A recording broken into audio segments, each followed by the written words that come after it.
Honorable Speaker ma'am, on her question, I want to say that yes, I agree that the NEET paper has been leaked, but the way it is spread among the public, the NEET paper has been leaked. It has not happened widely, as you people are saying. In 2019, India was ranked 14th in the name of education, but now India has ranked in 35 in the rank of education.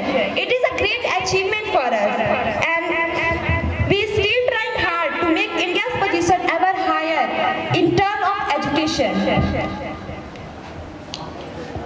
If our government was not good, then why would the public give us chance to serve once again? Thank you.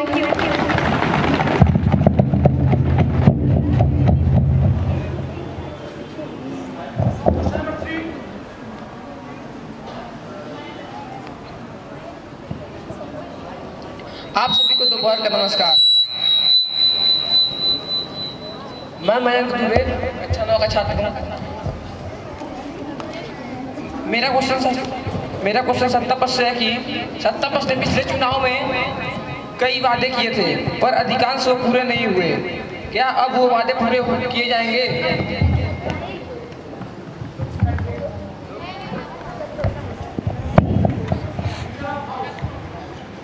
आदरणीय सभापति महोदया, मैं आपको बताना चाहता हूं कि हमारे संकल्प पत्र यानी घोषणा पत्र में जो भी वादे किए गए थे वो मोदी के गारंटी के तहत उन सभी वादों को पूरा किया गया। जैसे 2014 के वादे, राम मंदिर का निर्माण, उन महत्वपूर्ण वादों को पूरा किया गया। जम्मू कश्मीर में अनुच्छेद 370 को निरस्त किया गया और उन वादों के तहत सांसदीय और राज्य विधानसभाओं में महिलाओं के लिए 33% आरक्षण प्रदान किया गया।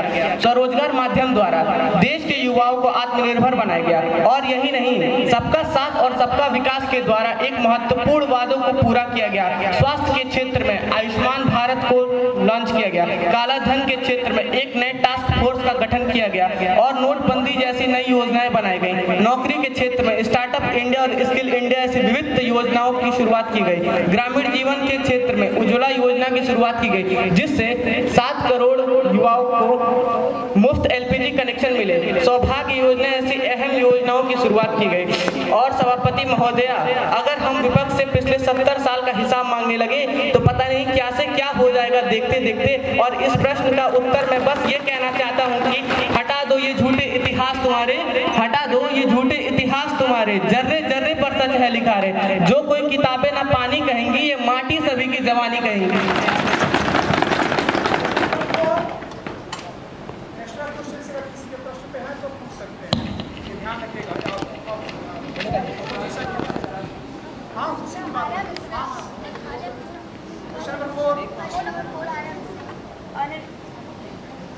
Honorable Speaker ma'am, through you, I would like to raise this question from Position Party, that India has the largest population and more than 5 crore of people are unemployed here. So because of the unemployment, human migration is caused, and then the development in our own country is at the very low stage. So what will the Position Party say of this?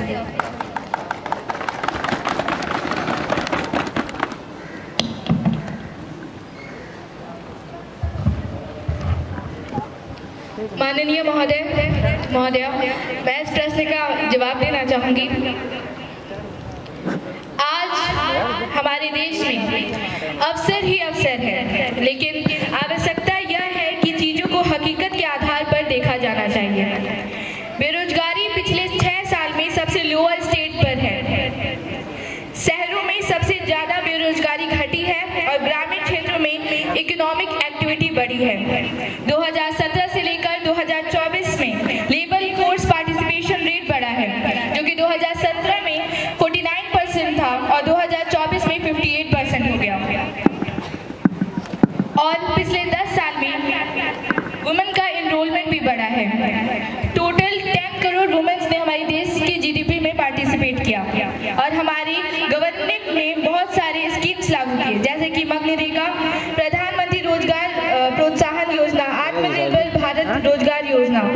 जब आपकी सरकार थी, पूरे कार्य प्रणाली में उन्होंने 27 million jobs provide किए।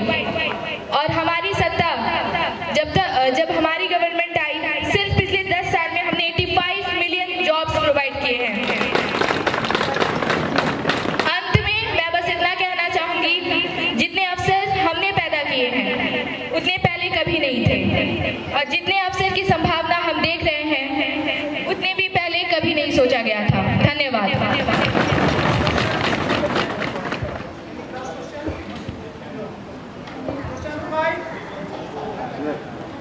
Hello, Honorable Speaker, ma'am. Now I am asking my question. What accountability will the government take for its policy and what relief will it provide citizens suffering from a fuel price hike? Babu, hello. Honorable Speaker, ma'am. Now my question is what accountability will the government take for its policy and what relief will it provide to citizens suffering from fuel price hikes? Talking about the petrol and diesel price.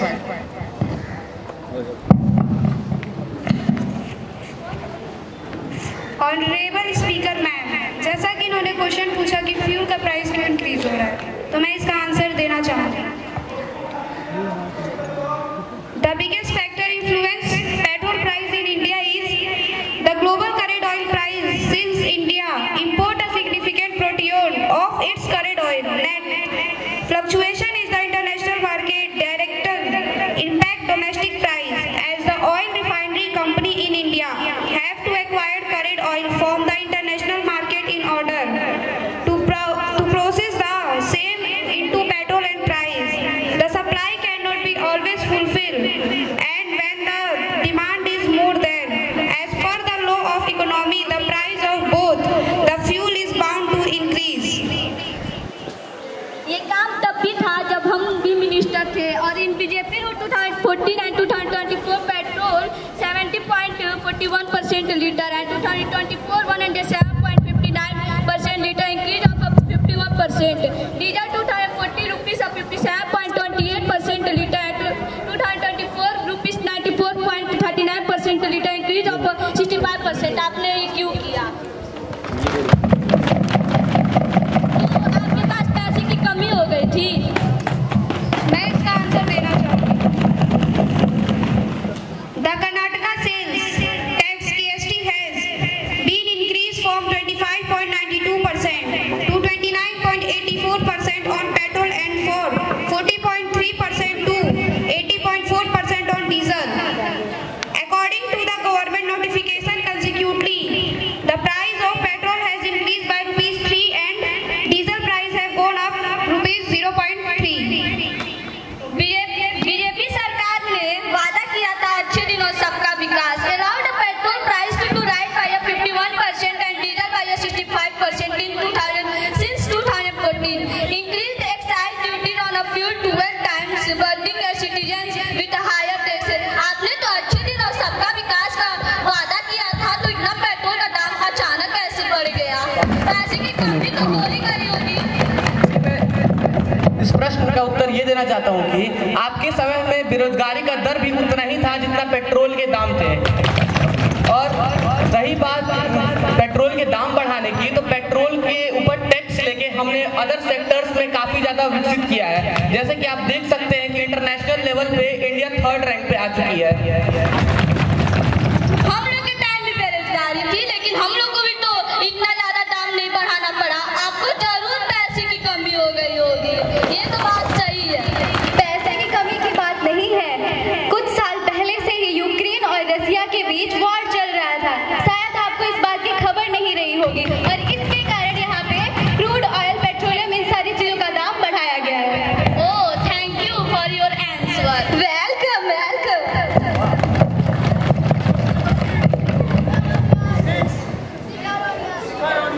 Honorable Speaker, ma'am, thank you to giving me opportunity to speak.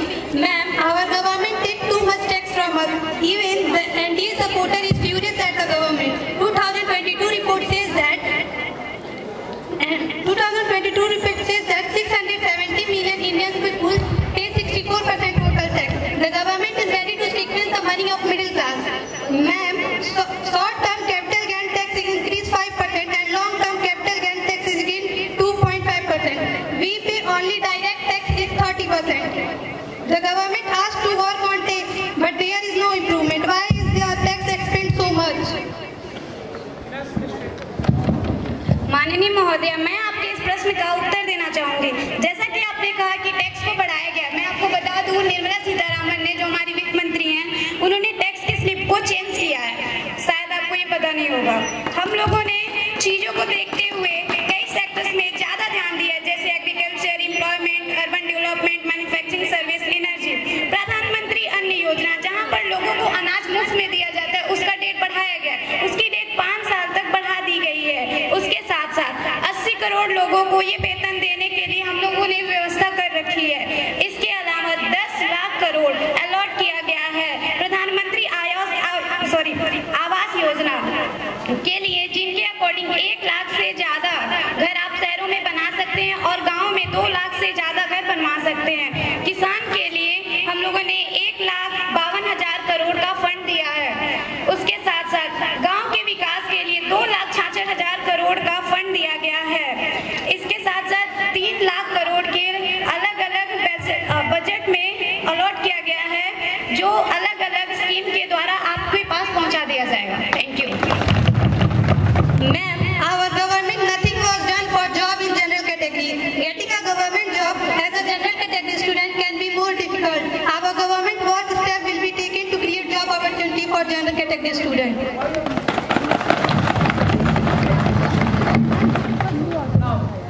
Question number 7. Aman Gaur.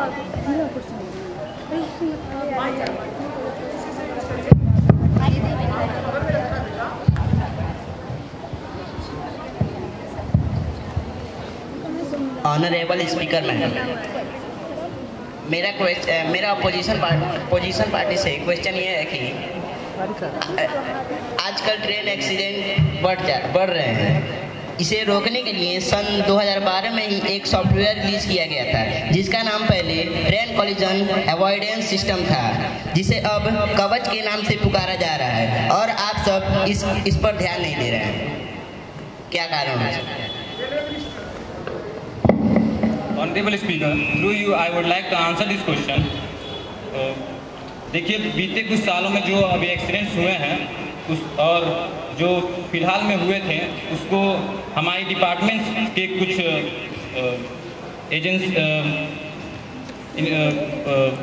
Authorities थी जिन्होंने उसका investigation किया और उन्होंने पाया, मैं उनका नाम बताना चाहूँगा, railway accident investigation board and railway safety authority. इन दोनों के तहत कुछ मुख्य कारण पाए गए। वो कारण कुछ इस तरह हैं: रेलवे गलत सिग्नलिंग ट्रैक्स एंड खराब ट्रैक्स और माइक्रो क्रॉस। अब इनके लिए हमारे सरकार ने किया का मैं ये भी बताना चाहूँगा। हमारी एक संस्था है जिसको राष्ट्रीय रेल रक्षा कोष कहा जाता है, जिसके द्वारा एक बजट पास कराया गया, जिसमें हर 5 साल में सारे ट्रैक्स या पुल जिस पे ट्रेन गुजरती हैं उनको रिप्लेस किया जा रहा है। हालांकि ये जो बजट है इसे रिप्लेस कराने में बहुत बड़ा हो जा रहा है। इसके लिए एक कुछ इलेक्ट्रिक इंटरलॉकिंग सिस्टम के बारे में निकाला गया है, जिसके तहत वो मतलब इसमें हेल्प करेगा। और बात करें माइक्रो क्रैक्स कुछ इस तरह हैं। देखिए, मैं आपसे कहना चाहूँगा कि जो रेलवे मिनिस्ट्री में है उसे 5 लाख सीट अभी खाली है, ठीक है, 5 लाख सीट अभी खाली है। आप अगर उन सीटों पर अगर किसी को रोजगार दे देंगे, रेलवे मिनिस्ट्री अगर आप बना देंगे, तो मुझे लगता है कि एक्सीडेंट नहीं होगा। तो आपने रोजगार दिए नहीं रहा है मिनिस्ट्री, बताइए 5 लाख। पहले क्या होता था कि हमारी सरकार आने से पहले जो रेलवे में हमारी नौकरियां मिलती थी वो हर 4 साल में एक बार ऑर्गेनाइज किया जाता था। इसके तहत कुछ बच्चे जो होते थे एलिजिबल होते थे एज की वजह से, और कुछ बच्चे उसमें से निकल जाते थे। इसके लिए हमारी सरकार अब आने वाले कुछ समय में हर साल उसके लिए एक नौकरी सबके लिए निकालेगी, जिसके तहत हर वो बच्चा जो एलिजिबल है वो उसमें आएगा।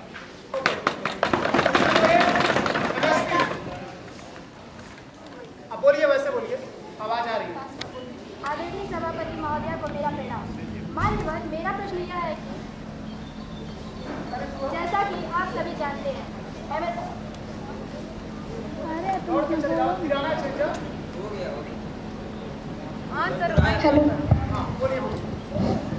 जैसा कि आप सभी जानते हैं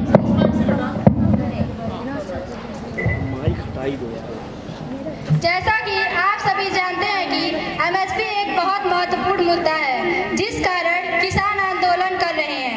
एमएसपी से बिचौलियों जैसे मुद्दों को कम करने में मदद मिल सकती है, जो किसानों से कम कीमत पर उपज खरीदते हैं और फिर उसे उपभोक्ता को ऊंची दर पर बेच देते हैं। किसानों को सीधे गारंटीकृत मूल्य प्रदान करके एमएसपी से बिचौलियों को नियंत्रित करने में मदद मिल सकती है। तो सत्ता पक्ष से मेरा प्रश्न यह है कि एमएसपी को फिक्स करने में इतना विलंब क्यों?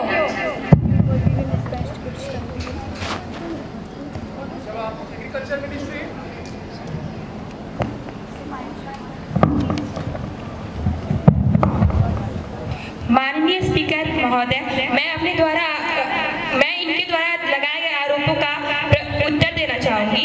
Honorable members, I am grateful to your question.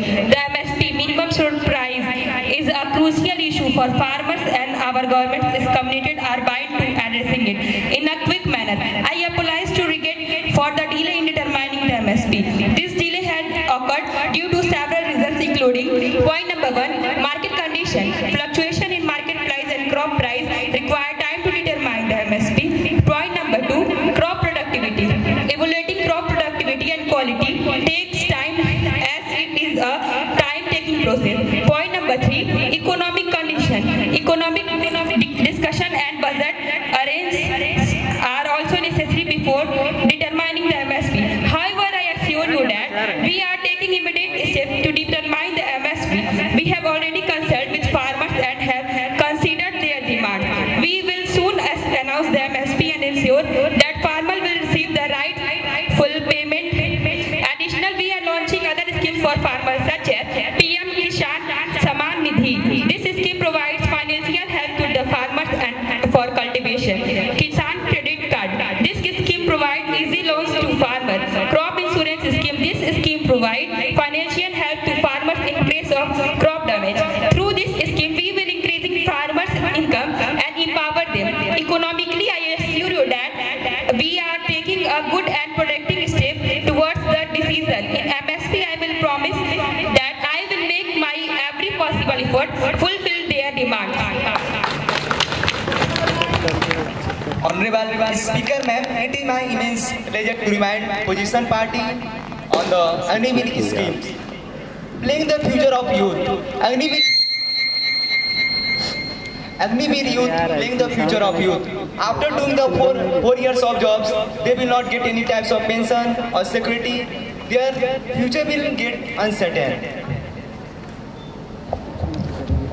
मैं आपको ये बताना चाहता हूँ कि जो भी पेंशन जो दी जा रही थी 2005 से पहले सरकारी जॉब्स वालों को, उन पेंशन को इसलिए बंद किया गया है कि वो पेंशन को बंद करके जो देश के युवाएं हैं उनके लिए विविध योजनाओं की शुरुआत की गई है।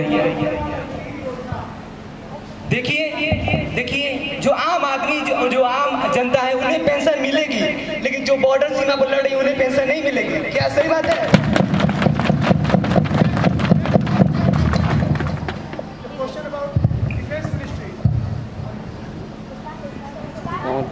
आपकी सरकार ने युवाओं के साथ धोखा किया, उन्हें ठगा है। अग्निवीर योजना से युवा के भविष्य के साथ खिलवाड़ किया जा रहा है। आपका क्या कहना है इस पर, बताइए। माननीय महोदया जी, मैं इस सवाल का जवाब देना चाहूँगी और ये बताना चाहूँगी कि अग्निवीर योजना कुछ सालों से नहीं बल्कि बहुत दशकों से चल रहा है।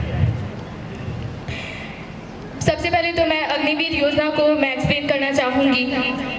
जो कैडेट्स होते हैं जो कि सिर्फ 10th पास होते हैं, हम उनको अपॉर्चुनिटी देते हैं देश को सर्व करने के लिए for 4 years and we are providing them a very good amount of money.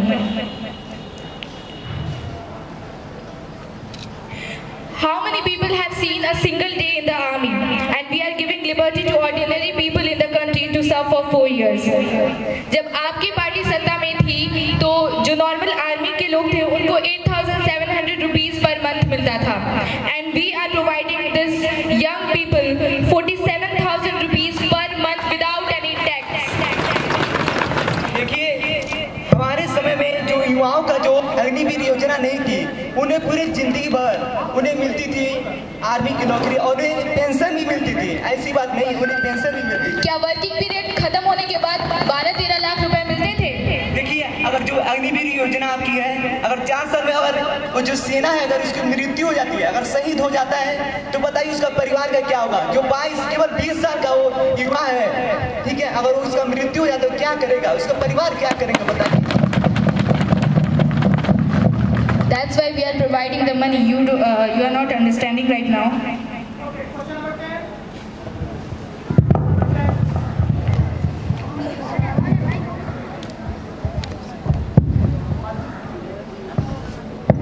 Honorable Speaker ma'am, my question is from External Minister.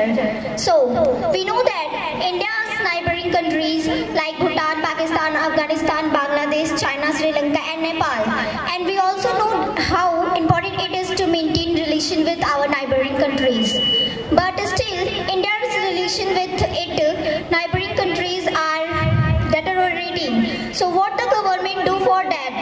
What steps they take for maintaining the relation between countries?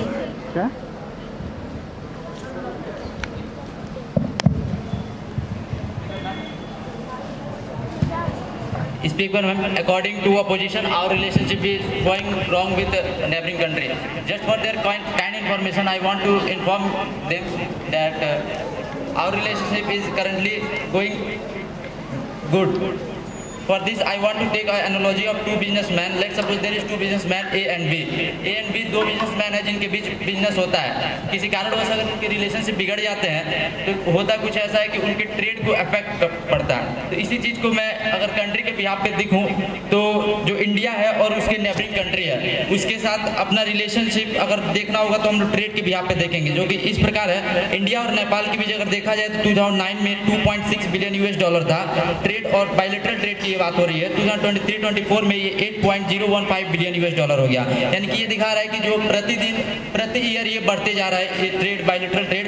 That means our relationship is improving day to day. साथ ही साथ अगर India और बांग्लादेश की बात करें 2020 और 2021 में $10.8 बिलियन US था, वही बढ़ के 2023-24 में $14.1 बिलियन US हो गया। श्रीलंका की बात की तो 2020 में $3.6 बिलियन US था और साथ ही साथ 2021 में ये बढ़ के $5.45 बिलियन US हो गया। और साथ ही साथ अगर देखा जाए तो श्रीलंका का सबसे बिगेस्ट ट्रेडिंग पार्टनर इंडिया ही है। और इसके साथ साथ इंडिया अपने नेबरिंग कंट्री को आते समय हेल्प भी प्रोवाइड करते रहा है। जैसे कि इंडिया नेपाल को हाल ही में Arun 3 hydro power plant setup करके दिया अरुण रिवर पे, जो कि 2019 में अप्रूव किया गया था कैबिनेट के द्वारा। और साथ ही साथ देखा जाए तो नेपाल के जो प्राइम मिनिस्टर है वो 10 टाइम इंडिया में विजिट कर चुके हैं सिंस 2014 to 2024। और रही बात इंडिया के प्राइम मिनिस्टर की तो वो 5 टाइम विजिट कर चुके हैं, जबकि जब कांग्रेस की गवर्नमेंट थी तो 1950 से लेके 2014 के बीच में मात्र 5 टाइम्स ही वो विजिट किए थे।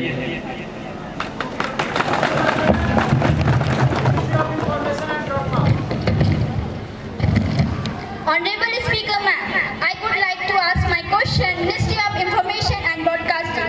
So my question is, विपक्ष के नेताओं को जेल में क्यों डाला जा रहा है?